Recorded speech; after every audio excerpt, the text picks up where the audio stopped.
कि प्यारे करे के मन बारा करता हो हई बंद कर द लाइट जवन जरता हो। कि प्यारे करे के मन बारा करता हो हई बंद कर द लाइट जवन जरता हो। आज माना जन कर जन बहाना जन कर खिसिया जालू बाते अति अति में।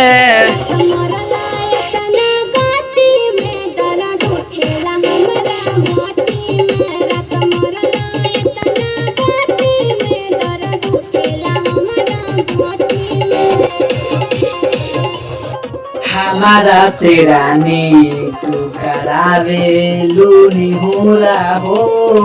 मानव ना तोहार बात सोन कलबा घोरा हो।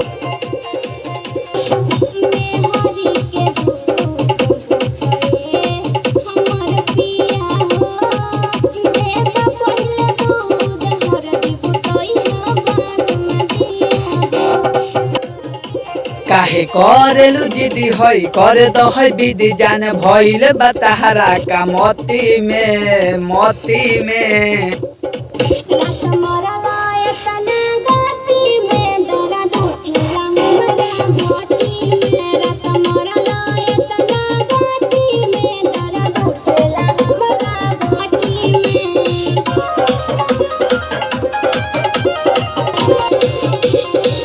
तोहरा से धनी हमें करी बारा प्यार हो।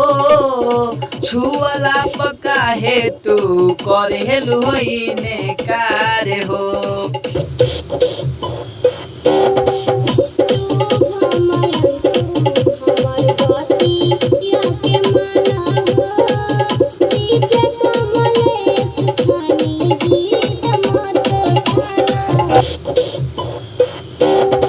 खिसे भरल बाहिरानी भइल बाटे पानी पानी नाही बुझिल के कर में छती में।